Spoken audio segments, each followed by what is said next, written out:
जी हाँ, आज अपनी क्लास रहेगी माल्थस का जो जनसंख्या सिद्धांत है उनके बारे में। तो शुरू करते हैं। माल्थस ने किस प्रकार इस जनसंख्या सिद्धांत को दिया था और किस प्रकार ये आगे बता रहे हैं इनके बारे में। तो देखते हैं ऐसे ही माल्थस का जनसंख्या सिद्धांत। ब्रिटेन के माल्थस थॉमस रॉबर्ट द्वारा 1798 ईस्वी के अंदर अपनी पुस्तक जिसका नाम है जनसंख्या भूगोल पर एक निबंध लिखा, an easy on the population geography. An easy on the population geography में अपना एक जनसंख्या से संबंधित सिद्धांत प्रस्तुत किया था। क्या होता है, यह जो माल्थस थॉमस है यह ब्रिटेन के एक भूगोलवेत्ता है जिन्होंने 1798 के अंदर अपनी पुस्तक जनसंख्या भूगोल के अंदर एक निबंध लिखता है, an easy on the population geography के अंदर जनसंख्या से संबंधित अपना सिद्धांत प्रस्तुत करता है।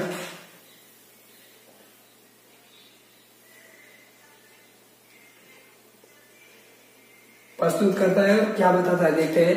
तो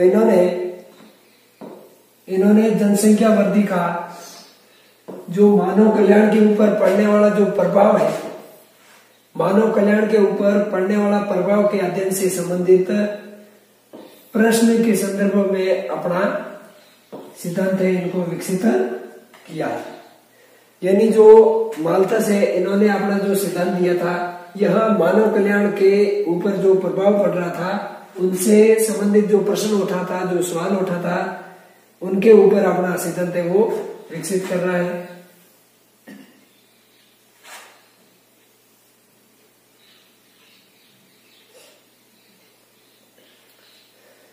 अब इनका उद्देश्य यानी माल्थस का उद्देश्य है या माल्थस के सिद्धांत का उद्देश्य है मानवतावादी, यानी यह एक मानवतावादी रहा है खुद। माल्थस जो ब्रिटेन के एक अर्थशास्त्री या फिर उनको समाजशास्त्री भी रहे हैं। माल्थस ने अपने सिद्धांत के लिए दो मुख्य रूप से मान्यताएं मानी है। यानी माल्थस ने जो यह जनसंख्या सिद्धांत दिया है इनके अंदर इन्होंने मुख्य रूप से दो मान्यताएं मानी है, जिसमें से पहली है मानव में मूलभूत आवश्यकता है वो भोजन है। यानी पहली आवश्यकता है मानव की मूलभूत आवश्यकता भोजन, और दूसरी आवश्यकता है स्त्री और पुरुष के अंदर यौन आकर्षण स्वाभाविक है, विपरीत लिंगों में काम भाव स्वाभाविक है। यानी इन्होंने बताया पहले के अंदर पहली मान्यता तो ये बताई कि मूलभूत आवश्यकता भोजन है मानव की, और दूसरा बताया है यौन आकर्षण स्वाभाविक, यानी विपरीत लिंगों के अंदर काम भाव की प्रवृत्ति। उसके बाद में थॉमस ने अपना जो सिद्धांत दिया था यह यूरोप के अनुभव के आधार पर दिया था।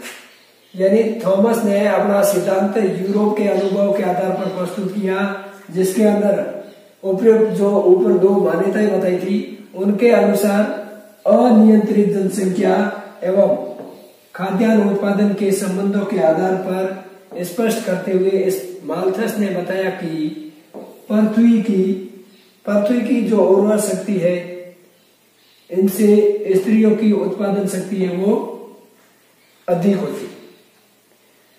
यानी यह माल्थस ये कहता है, इन्होंने अपना सिद्धांत दिया जो यूरोपियन या यूरोप के अनुभव के आधार पर प्रस्तुत किया है, जिसमें दो उपयुक्त मान्यताओं को आधार मानते हुए इन्होंने बताया था कि अनियंत्रित जनसंख्या एवं उनके साथ साथ में एक खाद्यान्न उत्पादन के संबंधों के आधार पर स्पष्ट करते हुए बताया कि पृथ्वी की जो उर्वर शक्ति है, पृथ्वी की उर्वर शक्ति से स्त्रियों की जो उत्पादन शक्ति है वो कैसी है, अधिक होती है।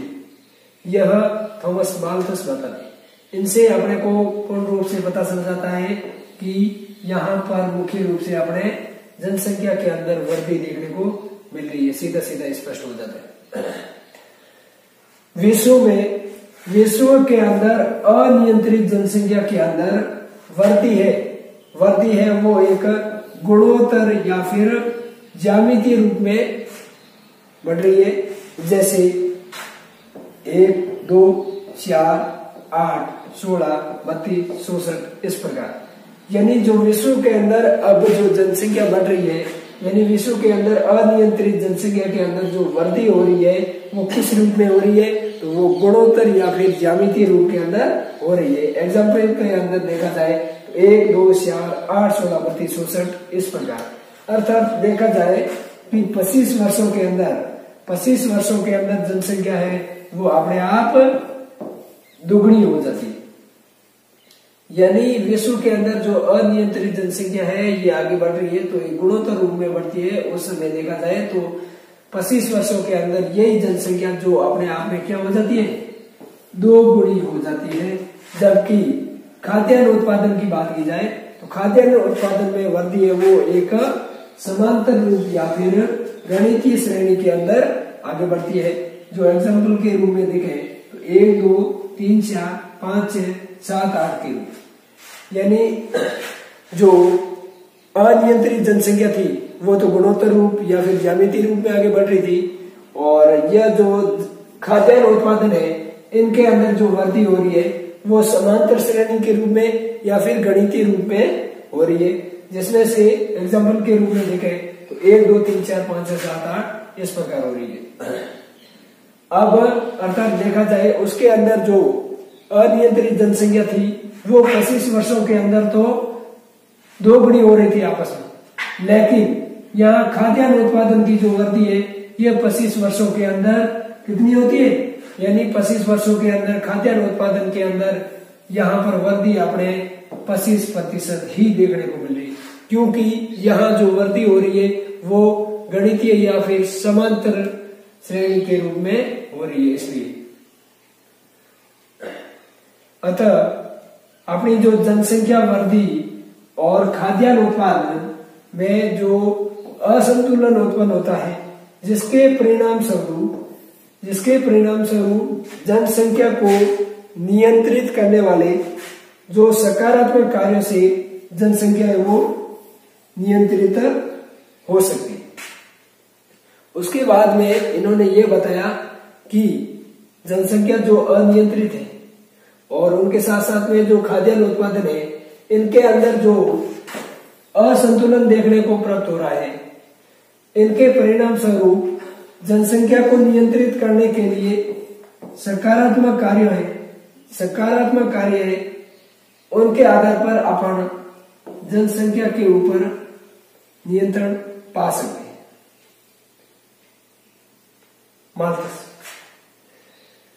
माल्थस ने जनसंख्या वृद्धि और खाद्यान्न उत्पादन के संबंध के आधार पर अपने जो सैद्धांतिक विचार है वह 3 अवस्थाओं में प्रस्तुत करते हैं।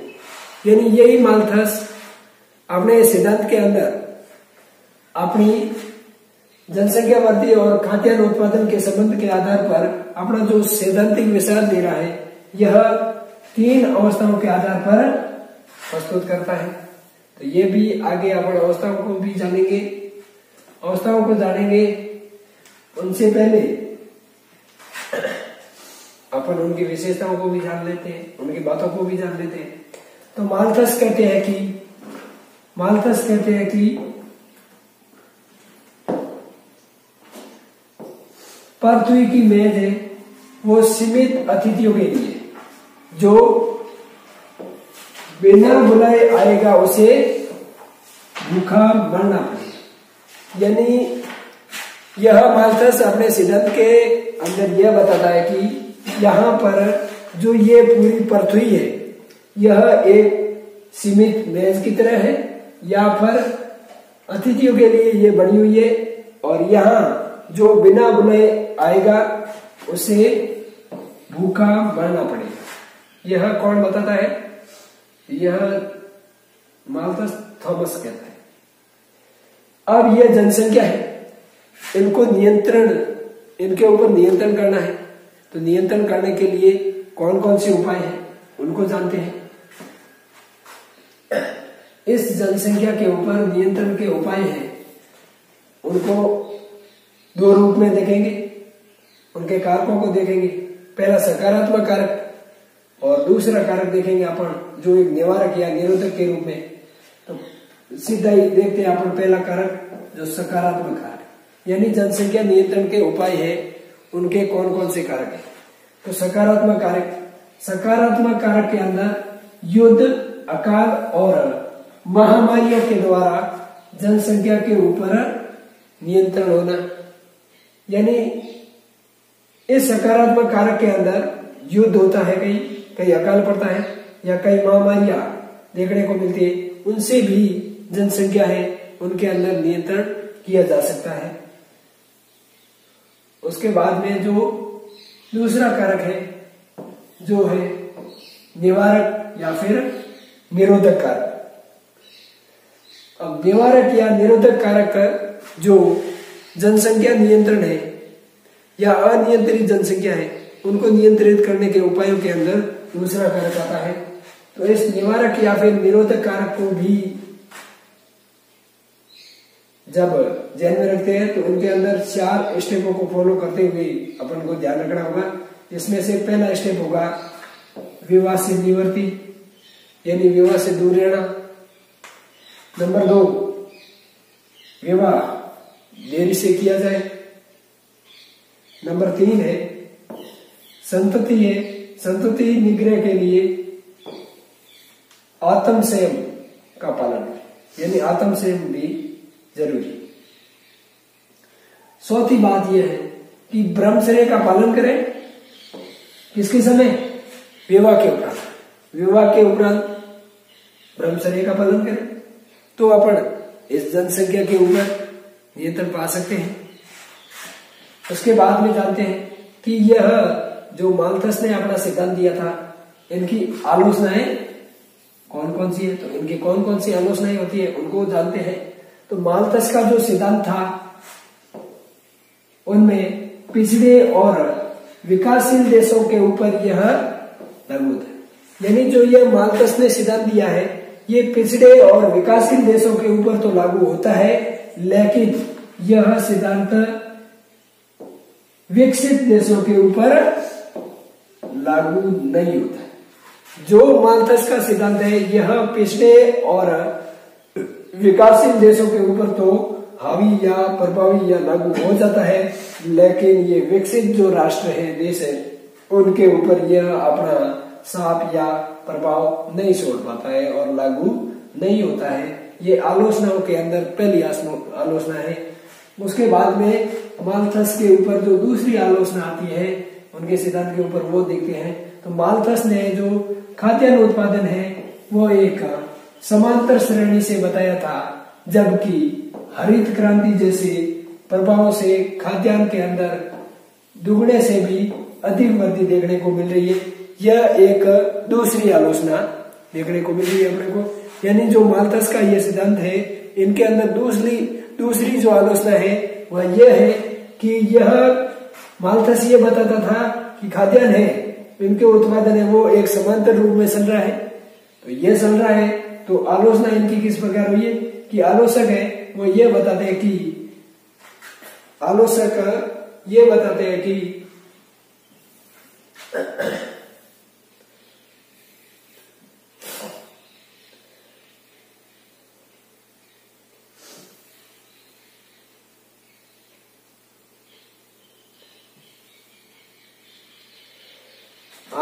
बताते हैं कि जो हरित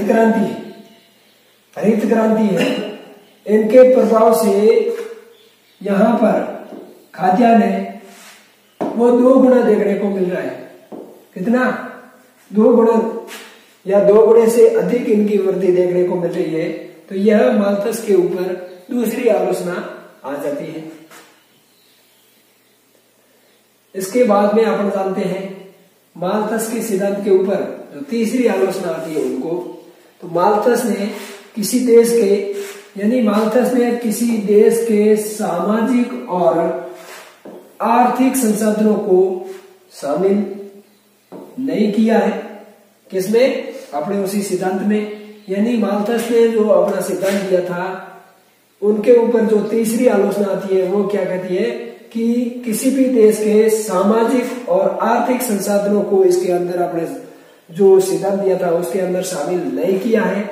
उसने एग्जाम्पल के रूप में बताया जैसे ब्रिटेन और जापान दोनों विकसित राष्ट्र हैं तथा यहाँ पर जो खाद्यान्न है इनका आयात करते हैं। कौन से देश? ब्रिटेन और जापान। इन तीनों आलोचनाओं को अपन ने देख लिया जो इस माल्थस के सिद्धांत की ऊपर कमियां बताते हुए आलोचना की गई। उसके बाद में देखते हैं कि इस माल्थस ने अपना जो सिद्धांत दिया था उनको समझने के लिए उन्होंने 3 अवस्थाएं बताई थी। तो वह अवस्थाएं हैं उनको जानते हैं। यहाँ क्या होता है ये अवस्थाएं न जान करके अपन सीधे ही क्या करेंगे, पहले अवस्थाओं के बारे में जान लेते हैं, उसके बाद में इस क्षेत्र को जानेंगे। तो प्रथम अवस्था के अंदर क्या होता है, मुख्य रूप से इस माल्थस ने अपने सिद्धांत के अंदर 3 अवस्थाओं के बारे में बताया था। प्रथम अवस्था के अंदर क्या होता है, मानव की भोजन आवश्यकता तो कम होती है तथा खाद्यान्न उत्पादन है वो अधिक होता है। यानी वही माल्थस अपनी अवस्थाओं को बताते हुए बता रहा है प्रथम अवस्था के अंदर कि मानव की भोजन है, यानी मानव की भोजन की आवश्यकता है वो तो कम होती है, लेकिन खाद्यान्न है वो उत्पादन अधिक होता है। कौन सी अवस्था के अंदर? प्रथम अवस्था के अंदर। उसके बाद में अपन जानेंगे द्वितीय अवस्था को। तो द्वितीय अवस्था के अंदर क्या होता है, खाद्यान्न उत्पादन एवं भोजन की आवश्यकता के अंदर आपके संतुलन पाया जाता है। दूसरी अवस्था के अंदर क्या होता है, यहाँ पर आपके खाद्यान्न उत्पादन और भोजन की जो आवश्यकताएं होती है उनके अंदर मुख्य रूप से संतुलन पाया जाता है।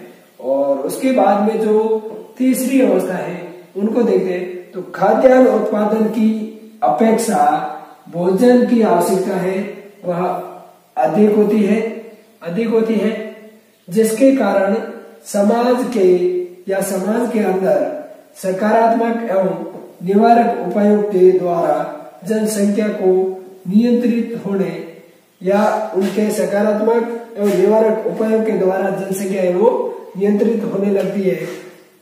जिसमें माल्थस बताते हैं कि जनसंख्या के अंदर कमी होने से यह सिद्धांत है यह पुनः अपने आप में प्रथम या फिर द्वितीय अवस्था के अंदर आ जाता है।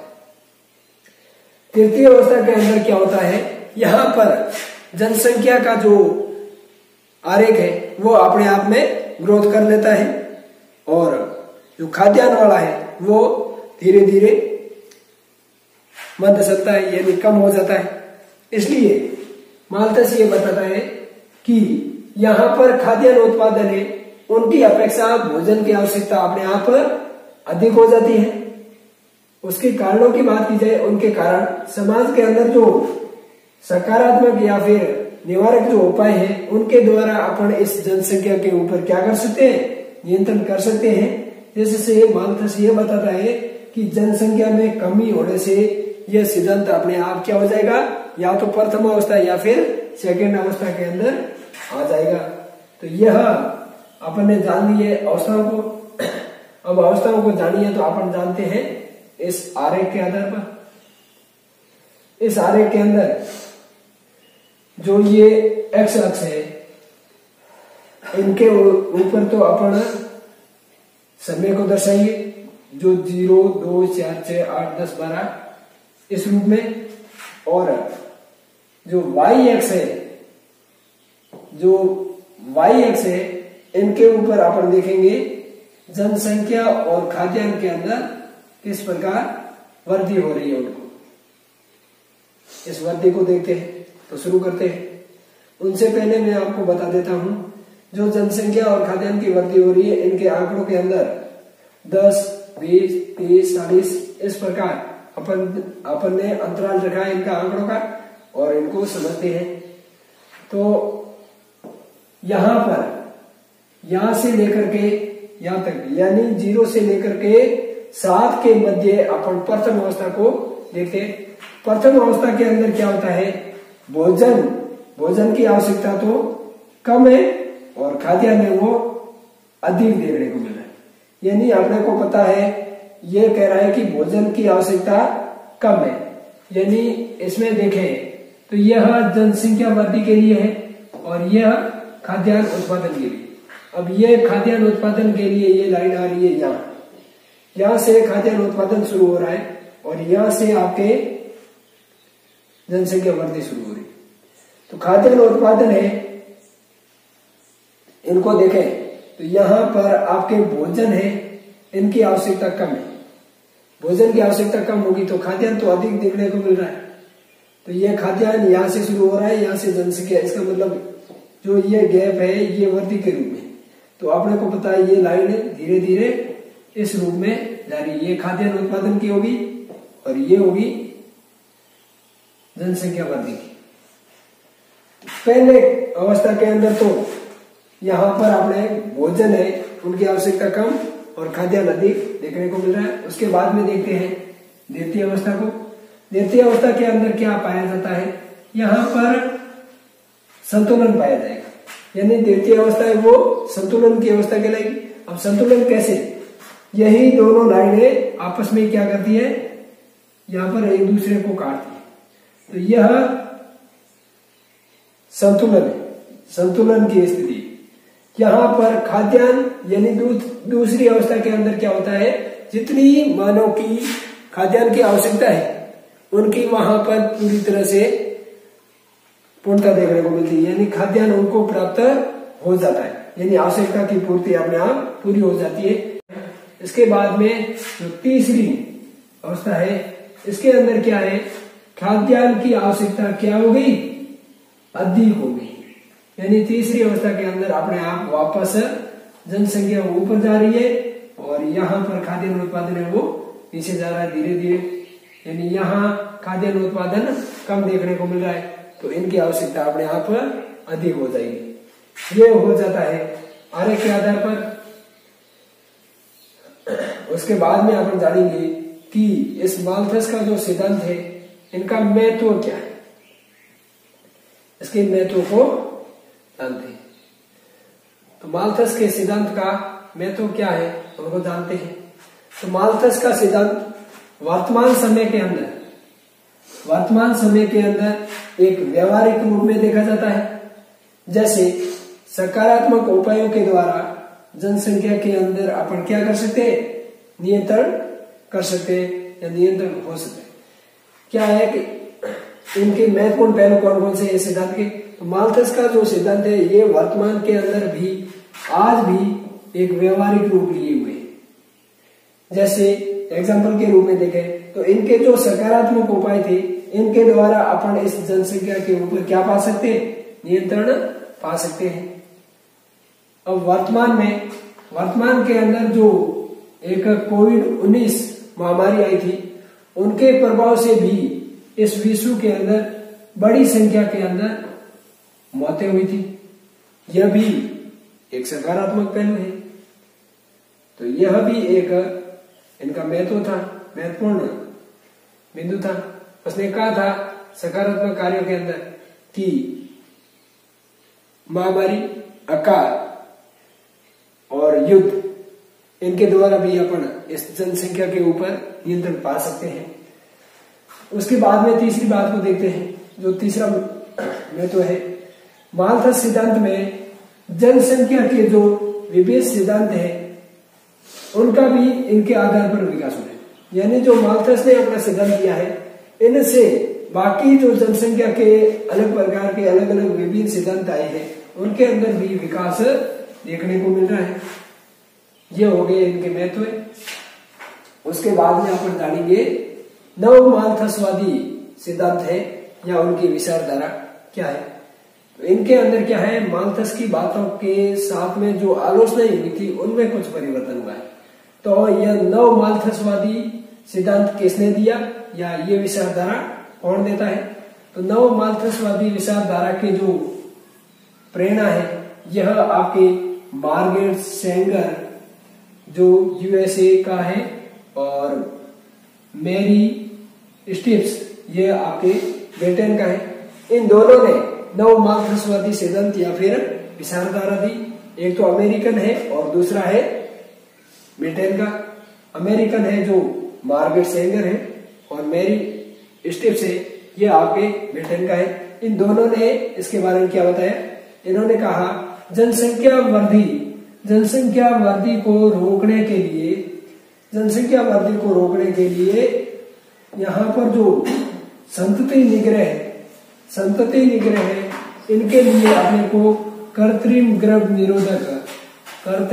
निरोधक साधनों को अपनाना होगा या फिर इनके ऊपर बल देना होगा या जोर देना होगा, जिनसे अपन इस जनसंख्या अनियंत्रित जो जनसंख्या है उनके ऊपर पूरी तरह से काबू पा सके, यानी अपनी जनसंख्या को नियंत्रित कर सकते हैं। Thank you. अपनी क्लास होती है पूरी। जो